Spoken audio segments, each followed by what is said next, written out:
Di sudut kecil ujung kulon. Cerita ini ditulis oleh akun Twitter yang bernama @prestory. Seperti sepasang mata berwarna merah menyala, bergerak mendekat sedang berjalan sendirian. Terus bergerak sementara objek lain di sekitarnya dia mematung. Makhluk apa itu? Di tengah hutan belantara ini, aku sendirian ketakutan. Kisah yang akan aku ceritakan ini terjadi di kisaran tahun 2005. Aku mengalaminya bersama Rai.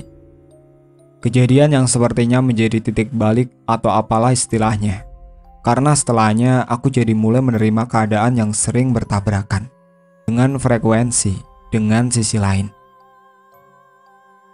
Sekitar tahun 2005, kalau nggak salah masa liburan di tahun-tahun awal kuliah. Waktu aku berniat untuk mudik ke Cilegon dan akan mampir ke Bogor untuk menjemput Rai yang kebetulan libur kuliah juga, sekalian mudik bareng. Singkat kata, kami akhirnya sudah di dalam kendaraan menuju pulang. Seperti biasa, aku duduk di belakang kemudi. Rai bertugas sebagai DJ musik dan navigator. Tentu saja nggak ketinggalan ocehannya terus-menerus menemani selama perjalanan. Kami tiba di kota Serang sekitar pukul 10 pagi, ketika tiba-tiba Rai nyeletuk mengeluarkan kalimat ajakan. "Bri, ada pantai yang aku baru denger, namanya Pantai Ranseset. Kita ke sana yuk. Dengar-dengar katanya bagus, kayak Kuta." "Di mana tuh Ranseset, Rai?" "Daerah ujung kulon, Bri. Ya jalan santai 6 jam lah dari sini. Gak usah lama-lama. Kalau udah gelap kita pulang." Begitu kata Rai. Dari kecil kami memang selalu begitu, senang berpetualang mengunjungi tempat yang belum pernah dikunjungi sebelumnya. Serunya, kami jarang merencanakan kegiatan atau perjalanan yang akan dilakukan. Lebih banyak dadakan, seperti kisah yang aku ceritakan kali ini. Jadi, Rai mengajak aku untuk mengunjungi tempat wisata pantai yang letaknya di sisi selatan Pulau Jawa, Banten bagian selatan. Aku sendiri waktu itu baru dengar ada pantai yang namanya Ranseset. Lalu tiba-tiba Rai mengajak untuk datang mengunjungi. Akhirnya aku mengiyakan ajakannya. Toh kami nggak ada yang dikejar juga, dan rumah sudah dekat. Setelah sepakat, akhirnya kami melanjutkan perjalanan menuju pantai Ranseset. Aku lalu mengarahkan kendaraan menuju Pandeglang. Akan memakan waktu kira-kira 6 jam perjalanan dari kota Serang. Waktu itu, road trip menyusuri jalan-jalan di Banten itu nyaris sama situasinya dengan daerah lainnya. Di beberapa bagian kondisi jalan gak terlalu bagus, walaupun masih bisa dilalui oleh kendaraan. Bedanya dengan daerah lain hanya sedikit dari banyak wilayah Banten yang menjadi daerah tujuan wisata favorit. Mungkin hanya Pantai Anyer yang paling terkenal. Selebihnya hanya tempat bagus yang masih jarang orang yang tahu. Aku dan Rai hanya mengandalkan insting dan tanya penduduk sekitar untuk mencapai tujuan. Satu-satunya informasi yang kami tahu, Pantai Ranseset dekat dengan Cibaliung, kota kecil di bagian selatan Banten. Maka ke Cibaliunglah tujuan kami. Pandeglang, Labuan, Cibaliung, Ranseset.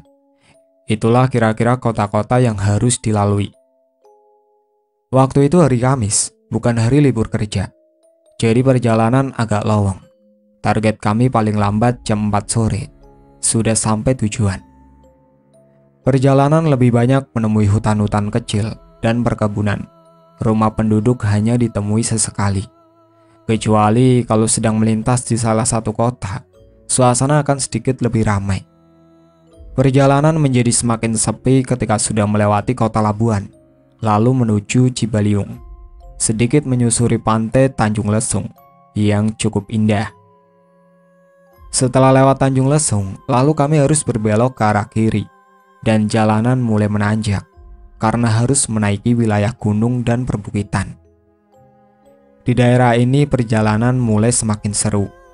Rumah penduduk semakin jarang terlihat. Kanan kiri jalan lebih banyak hutan. diselingi dengan perkebunan karet atau sawit. Hutan, kami lebih banyak melintasi hutan yang sangat rindang, karena di situ sudah semakin dekat ke dalam wilayah Taman Nasional Ujung Kulon. Jadi begitulah. Ujung Kulon ini menurut aku salah satu tempat yang sangat menyeramkan kalau berniat untuk mencari hal-hal goib dan perhantuan. Aku pernah bermalam di dalam hutan Ujung Kulon bersama beberapa teman. Saat itu kami banyak mengalami kejadian yang amat sangat di luar nalar dan gak masuk akal. Tapi benar terjadi, ngeri. Tapi kalau mengesampingkan hal-hal yang seram tadi, Ujung Kulon ini termasuk tempat yang sangat indah. Hutannya masih amat sangat belantara. Pada beberapa wilayah, sinar matahari nggak bisa menembus masuk karena tertutup oleh rindangnya pepohonan. Di dalam hutan, aku pernah melihat pohon yang sangat besar. Batangnya berdiameter sekitar 3-4 meter.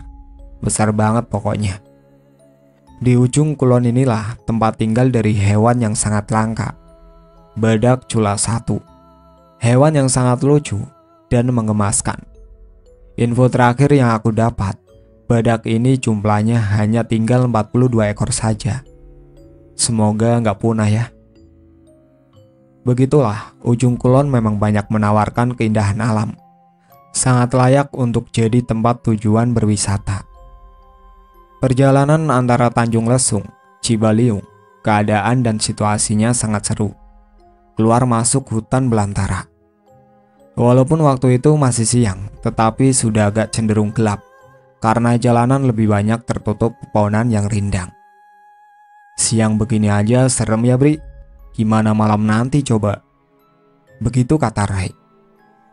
Makanya nanti kita nggak usah lama-lama, serem juga lewat daerah ini malam-malam. Aku menjawab dengan kalimat yang berisi kegusaran. Akhirnya sekitar jam 3 sore kami sampai di Cibaliung, kota kecil yang benar-benar kecil. Hanya ada beberapa toko di sisi jalan, tetapi rumah penduduk sudah cukup banyak terlihat. Di Cibaliung kami hanya melintas, mengejar waktu untuk segera sampai di Ranseset.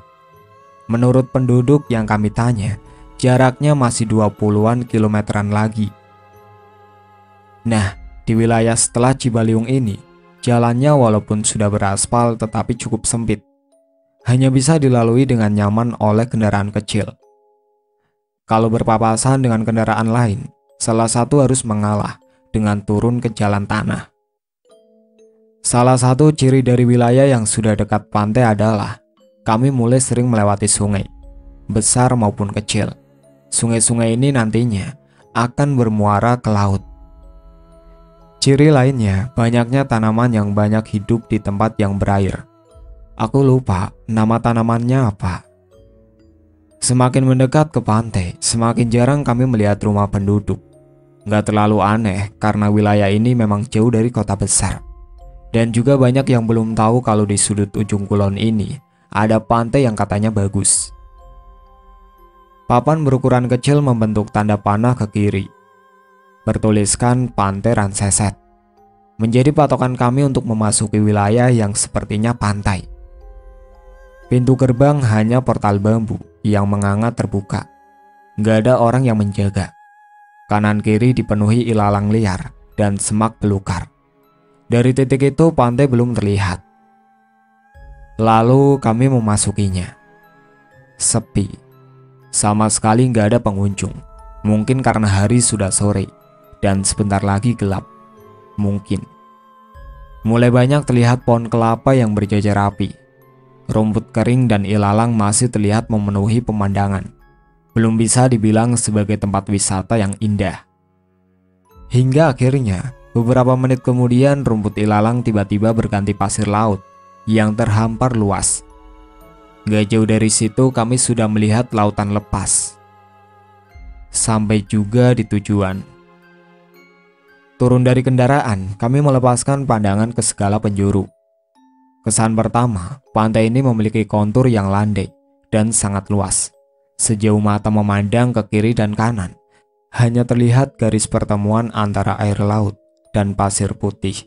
Panjang banget pokoknya. Waktu itu cuacanya nggak terlalu cerah, langit agak mendung, dan angin bertiup cukup kencang. Gelombang lautnya nggak bersahabat, menimbulkan suara deru ombak yang bersautan. Oh iya, wilayah ini termasuk wilayah pantai laut selatan, Pulau Jawa, yang katanya termasuk wilayah kekuasaan Nyi Roro Kidul. Memang iya sih, hawa mistisnya cukup terasa. Agak-agak seram juga. Masih jam 5 sore, tapi sudah benar-benar sepi. Gak ada orang sama sekali. Aku dan Rai duduk di atas pasir sambil memandang ke laut, berbincang menikmati suasana pantai. Sebenarnya ini pantai yang bagus dan indah, tapi mungkin karena aksesnya masih kurang bagus dan jarak dari kota sangat jauh, jadinya sepi. Tapi mungkin kalau Sabtu Minggu rame, Bri. Begitu kata Rai menanggapi omongan aku. Ya mungkin saja, semoga saja begitu.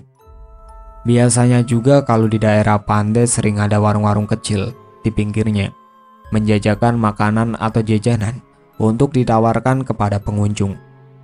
Nah, di sini nggak ada, kosong aja. Nggak ada warung atau orang jualan. Aneh. Suasana yang mulai semakin gak enak, mendekati jam 6 kami memutuskan untuk meninggalkan tempat itu. Pada saat sedang berjalan menuju kendaraan, langkah kami terhenti ketika melihat ada bangunan yang berdiri beberapa belas meter di sebelah kanan jalan. Kok tadi kita nggak lihat bangunan ini ya, Rai? Entah nggak memperhatikan atau gimana, kami memang nggak melihat ada bangunan ini ketika datang tadi. Ya mungkin saja karena terlalu excited melihat ke arah pantai. Kemudian kami berjalan mendekati bangunan itu, penasaran. Bangunannya berbentuk rumah panggung, tapi nggak terlalu tinggi, semi permanen yang terbuat dari kayu dan bambu.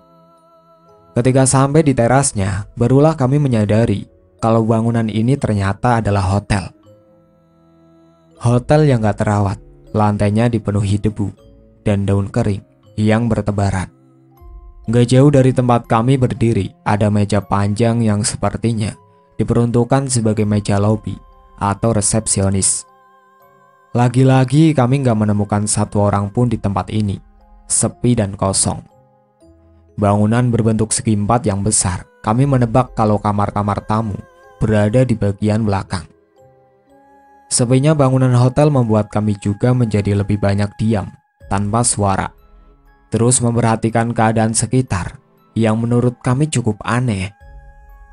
Apakah hotel ini masih beroperasi? Apakah ada karyawan di dalamnya? Banyak pertanyaan dalam benak. Lebih aneh lagi, walaupun sama sekali nggak ada orang yang terlihat, tapi aku merasa kalau banyak yang berlalu lalang. Tanpa suara, suasananya menggambarkan keramaian.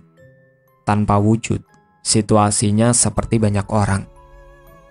Hari yang mulai gelap, hotel nggak berpenghuni ini terlihat menjadi semakin kelam. Ada resonansi yang mengajak kami untuk tetap tinggal. Bri, ada orang di dalam. Suara Rai memecah kesunyian. Ketika aku melihatnya, Rai sedang memandang pintu kaca yang ada di sebelah kanan meja lobi. Karena penasaran, aku jadi ikut mengarahkan pandangan ke pintu kaca itu. Benar kata Rai. Ada orang yang sedang berdiri dalam gelap, dalam ruangan di balik pintu kaca. Walaupun samar, tapi kami dapat melihat kalau itu adalah seorang laki-laki. Mengenakan kemeja lengan panjang berwarna putih, berdasi kupu-kupu, bercelana panjang hitam. Dia berdiri diam memperhatikan dari dalam. Sesaat kami terpaku, seperti terhipnotis gak bisa bergerak. Sampai akhirnya, sosok itu membalikan badannya dan berjalan masuk lebih ke dalam bangunan, kemudian menghilang dalam gelap. Ayo Rai, cabut dari sini. Aku mengajak Rai pergi setelah sadar kalau ada yang gak beres dengan bangunan ini. Hotel yang aneh. Kemudian kami meninggalkan pantai Ranseset. Kelaparan. Sepanjang jalan pulang kami mencari tempat makan untuk mengisi perut. Tapi nggak ada hasil. Kota terdekat jaraknya sekitar 2 jam lagi. Masih cukup jauh. Sementara beberapa saat lagi waktu maghrib tiba. Gak lama kemudian, kami melihat ada masjid kecil di pinggir jalan. Lalu kami berhenti untuk sholat dan beristirahat sebentar. Setelah selesai, kami lanjut perjalanan. Waktu itu masih sekitar jam 7, tetapi terasa sudah seperti tengah malam. Jalan yang kami lalui sudah sangat sepi. Sangat jarang berpapasan dengan kendaraan lain dari arah berlawanan. Hanya sesekali sepeda motor yang terlihat melintas. Hutan rindang di kanan kiri jalan menambah suasana menjadi agak mencekam. Jendela kami biarkan terbuka sebagian, membiarkan angin malam untuk masuk. Ini juga yang membuat terdengar suara hutan yang sedang kami susuri, jalan di tengah-tengahnya. Benar-benar hutan lindung, jalannya naik turun, mengikuti kontur tanah. Penerangan hanya bersumber dari lampu kendaraan kami, gak ada lagi. Awalnya banyak bahan perbincangan menarik, kami masih ngobrol seru dalam kendaraan. Tapi semuanya agak berubah ketika sampai nyaris jam 10 malam, kami belum juga menemukan kota atau minimal rumah penduduk. Selama nyaris 3 jam kami berjalan di dalam hutan belantara, seperti nggak ada jalan keluar. Awas Bri! Aku langsung menginjak rem dalam-dalam. Seketika itu juga mobil berhenti. Pandangan kami tertuju ke depan. Beberapa meter di depan mobil ada sesuatu yang menghalangi jalan. Awalnya aku pikir itu batang pohon kelapa yang melintang memenuhi badan jalan. Karena bentuk dan ukurannya memang seperti pohon kelapa. Tapi ternyata bukan. Benda sebesar pohon kelapa itu ternyata bergerak. Setelah dilihat dengan lebih seksama, benda itu berisik. Ternyata itu ular yang ukurannya besar. Ular yang sedang menyeberang jalan. Benar-benar ular yang sangat besar. Ular paling besar yang pernah kami lihat selama hidup. Kami tetap diam menunggu di atas kendaraan sampai ular itu benar-benar sudah pergi. Sudah jam 10 Bri, lo yakin kita nggak nyasar nih? Lah, dari tadi kan nggak ada jalan bercabang Ray. Kita kan ikutin jalan satu-satunya ini. Nyasarnya di sebelah mana coba? Perbincangan itu terjadi juga. Pertanyaan yang sudah ada di dalam pikiran kami masing-masing sejak jam 9 tadi. Ketika sudah 2 jam lebih seperti hanya berjalan di dalam hutan, tanpa menemukan keramaian. Aku gak begitu ingat pasti, tapi sepertinya sepanjang jalan kami gak pernah menemukan persimpangan atau jalan bercabang. Hanya ada satu jalan yang kami lewati, sepertinya begitu. Hingga akhirnya, sekitar jam 11 malam, sesuatu yang sangat kami takutkan terjadi. Mobil mogok dan berhenti karena kehabisan bensin. Saling berpandangan di dalam gelap. Kami seperti saling bertanya satu sama lain. Gimana nih? Terdampar di tengah-tengah hutan belantara yang sama sekali nggak terlihat ada rumah penduduk. Kosong dan sepi. Berdua kami turun dari mobil untuk melihat sekeliling. Siapa tahu ada bangunan atau rumah penduduk yang dapat kami singgahi. Ternyata sama sekali nggak ada tanda-tanda rumah penduduk. Hanya gelap gulita hutan belantara, diiringi oleh suara binatang malam yang saling bersahutan. Semakin mencekam suasananya. Cukup lama berdiri di luar sambil terus memikirkan apa yang seharusnya dilakukan. Sampai suatu ketika dari kejauhan kami melihat ada cahaya kecil yang bergerak-gerak. Ada 2 obor yang bergerak berjalan. Jaraknya cukup jauh dari tempat kami berdiri.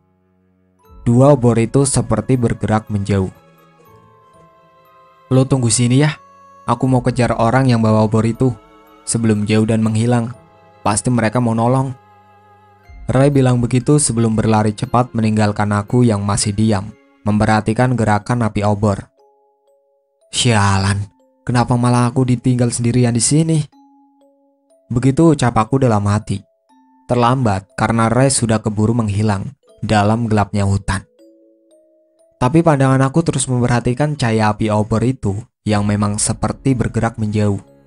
Sementara Ray sudah menghilang sama sekali di dalam gelap. Gak terlihat lagi pergerakannya. Sampai akhirnya cahaya itu juga menghilang dari pandangan. Hilang sama sekali, seperti tertelan di dalam gelap. Setelahnya, aku menunggu Rai untuk kembali. Sesekali menyalakan lampu mobil sebagai pertanda untuk Rai kalau aku masih di tempat yang sama. Namun ternyata setelah sudah sekitar 30 menit lamanya, Rai nggak muncul juga. Pada saat itulah perasaan aku semakin gak enak. Rasa takut dan cemas semakin bertambah. Nyaris tengah malam buta, di hutan belantara, aku sendirian. Hutan belantara ini seperti memandang dengan aneh, memperhatikan aku dengan caranya. Ada beberapa bagian yang seperti menertawai. Ada juga yang seperti sedang memperhatikan dengan senyum jahatnya. Seperti mengajak berinteraksi. Halusinasi, mungkin juga, karena aku semakin tercekam ketakutan. Selalu berpikir kalau ada sesuatu di belakang. Sampai akhirnya ketakutan semakin menjadi-jadi. Ketika beberapa belas meter di depan, aku melihat ada sesuatu yang bergerak. Aku melihat ada seperti sepasang mata yang berwarna merah menyala, bergerak mendekat sendirian, terus bergerak, sementara objek lain di sekitarnya dia mematung. Kalau melihat dari tingginya, sepasang mata merah menyala itu seperti dimiliki oleh seekor anjing yang sedang berjalan dengan 4 kaki, atau mungkin harimau. Saat itu aku belum tahu. Yang pasti aku sedang berada di tengah hutan belantara, sendirian dan ketakutan.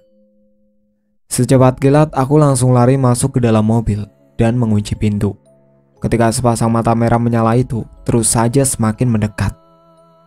Semakin jelas juga terlihat kalau sang pemilik mata adalah hewan sejenis anjing dengan ukuran yang cukup besar. Ketakutan, tapi karena penasaran aku tetap melirik ke arah mata merah itu berada.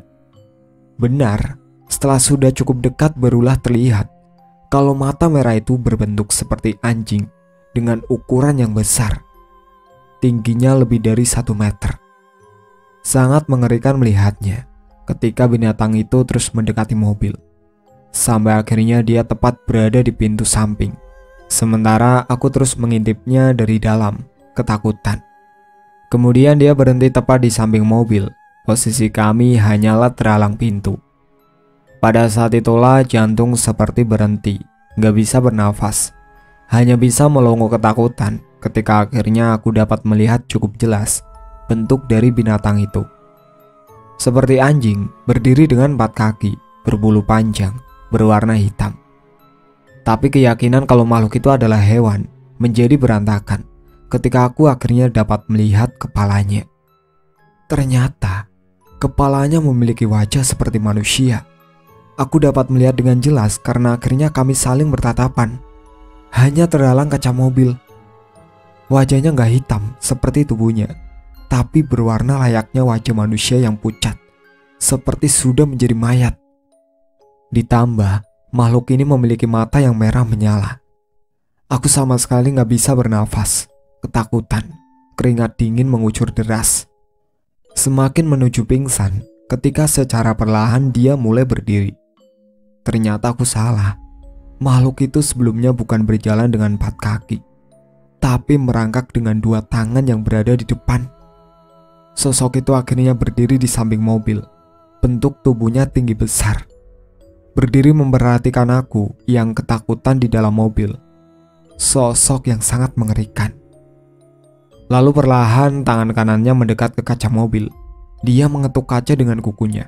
Aku semakin ketakutan, diambang pingsan. Hingga akhirnya dia seperti mencoba membuka pintu yang dalam keadaan terkunci. Terus berusaha memaksa untuk membuka pintu. Setelah itu aku gak ingat apa-apa lagi. Sepertinya pingsan. Bri, bangun Bri. Suara Ray membangunkan aku yang masih berada di dalam mobil. Dia berdiri di luar dengan seorang bapak yang aku gak mengenalnya. Ternyata hari sudah pagi, sudah gak gelap lagi. Melirik jam tangan, sudah jam 7 pagi. Alhamdulillah, gak terjadi apa-apa antara aku dan Ray. Kami baik-baik saja. Lalu Ray kemana aja semalaman itu? Apa yang dia alami? Kok malah kembali laginya pagi hari? Sampai di sini dulu ceritanya. Nanti kita lanjut di cerita berikutnya. Masih dengan judul Di Sudut Kecil Ujung Kulon. Sekian dari saya.